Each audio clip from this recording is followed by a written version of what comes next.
Cuties, with the arrival of Cryo Archive, I want to make a day one guide. This is not going to show everything in the Cryo Archive because honestly, guys, we don't even know everything in it. There's a bunch of secrets. There's so much to learn. However, I want to explain the flow of the map, how to extract from the map, where the loot is on the map, how you should be playing it, and kind of just more of an introductory because this map is insanely juiced. It is disgusting how much loot is on this map, but it is very, very deadly. So let's jump into it. If you guys are looking for a community of people to play the game with, hang out with, and chat with, be sure to stop by my Twitch channel and check out my community Discord, link down below. Now let's jump into this for real. So how should you actually gear up to get into the Cryo Archive? Early on, because you're going to be learning the map, and it's a pretty hard map to learn, and you're not really going to be doing like the bosses and like most of the end game stuff in it, I would say just hit the 5k limit. If you look at this, if I just put on, let's say, a shield, I put on a backpack, and I put a gun on, I'm at 3.5k, right? Once I include things like meds, I include things like ammunition, consumables, you hit that mark like very, very easily, right? We're at 4.9k, just need some light ammo, and we're good to go. I haven't used any cores, I haven't used any implants. This is also another trick you can use as well. If maybe you have some implants that you're not that crazy about, right? Let's say you start collecting all of your Sakaguchi, like level up parcels or whatever it is, throw on an implant. Just get to that marker so that way you can get into the map and survive. The thing is that this map awards an insane amount of meds, an insane amount of ammo.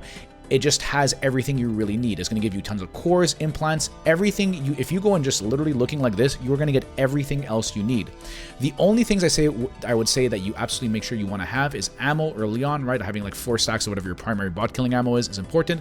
Make sure you have a decent amount of healing because even though you do find a lot early on, you might run into a fight early, and you want to make sure you have like a panacea, like some sort of like big heal, right? Something that like will bring you back into the fight very, very quickly. And then self-revives. Go in with at least one self-revive. Going with multiple is very important. Again, you will find multiple of these in the raid, but you want to have multiple self-revives in this raid. It is very, very important. Now, on top of that, bringing in things like mechanic kits and these things, the OSD bugs, are going to be important as well. And for certain parts of the map, like the laboratory, you are going to want to make sure that you have antivirus packs. Bringing in at least one is important because you should find more on the bots, but at least having one is very, very important because if you do get into the zone, you want to make sure you have this stuff because the loot is very good and there's no getting out of it. You have to complete the entire event. So how does this map actually work? At the beginning, you are completely safe. It is a humongous map with a ton of teams that actually spawn into it. At the beginning, everyone is completely separated from each other. The idea is you are all moving towards the center and it coalesces into a giant battle at the end. Now, what you're doing at the beginning is that you need to increase your security clearance in order to pass through certain doors. The way you do this is that you need to pick up security clearance key cards. These drop from green mobs or green shield mobs all the way up to purple shield mobs and gold shield mobs. Purple and golds will always drop a key card. Greens and blues have a chance. So you want to make sure you loot every single USC that you kill. You also are going to find terminals like this one that actually increase your security level by 3 nodes. At level 1, or I guess at level 0, you need 3 nodes. At level 1, then you need to have 6 nodes, and increases all the way up to security level 5. There are different things you can do inside the map for higher level security levels. For example, if you want to enter any of the vaults are going to require full level 5 security. However, to extract from the map, you only need security level 3. So when you're starting the map out, if you're unsure where to go, just try to keep going to higher security clearances. A perfect example is that if you're level 1, go to a door that requires level 1 security clearance. You'll actually see it on the sides of the door what kind of security clearance you need. This goes all the way up to 3. Past 3, the only doors that will actually require higher clearance than that are usually going to be loot rooms. These rooms are fantastic. Starting from security level 3 all the way to level 5, you are going to have rooms that have tons of loot. Obviously, the rooms that require higher security clearance have better quality loot, like prestige items. There's a ton of epic quality salvage loot. There's just loot everywhere. So how do you actually like loot this map? Early on, you want to make sure you have a ton of ammo, a ton of heals, a ton of self-reses, and grenades. Now, obviously, you can enter the map with all this stuff, but bots drop pretty much everything you need. They drop a lot of it. A lot of people might not pick up like 2 self-reses or 3 self-reses, but having a bunch is important because it's very, very hard to secure kills. Same with grenades. Being able to just lob tons of grenades just might win you a fight instantly because this is a place where everyone's kind of moving very condensed in a way, but it's also very open, right? It's a very big area you're always fighting in, and so having a bunch of nades wins fights. As the map progresses, you are going to start to find loot later on, and that's when you're going to start sacrificing some of your combat gear to just get out of the map with some loot. Now, we need to talk about the security clearance loot rooms. From security level 3 to 5, as I mentioned, there is going to be special loot rooms.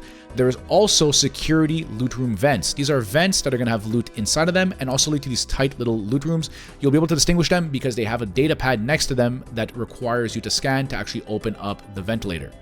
Now, a good way to play this early on is get to security level 3, open up a loot room that requires security level 3, which you'll be able to see very easily. They're going to be rooms that are kind of like have a door on each side, and you just go inside and they are densely packed with epic loot, and then you extract with that loot. Now, obviously, the better quality loot is going to be at 4 and 5 security level, but this is much more complicated. As you are learning the map, it's a really easy way to make a ton of money to just get security level 3, loot these rooms, and then get out. However, getting out is not very straightforward. This is a map of the Cryo Archive. The way this works is there are exfil stations scattered around the map. You need to go to these exfil stations, which all require level 3 security, and once that happens, they will spawn in a guarded exfil. Now, the guarded exfil does not have mobs on it, but you have, I believe, 3 minutes to get from the exfil station to the guarded exfil. You have to get there, otherwise you just straight up lose it. Now, finding this in game are very, very simple. There are going to be scanners on walls in the game scattered throughout the entire map. What these do, they're kind of like TADs. They're going to do a big ping after you scan them, and they're going to actually show where these exfil stations are for a brief second, and then you can go into them. So this is the end of the video. I hope you guys found it helpful. Again, I do plan on making a video, a bunch of videos on Cryo Archive, the best kind of runs, and pretty much everything you can do on the map in the future.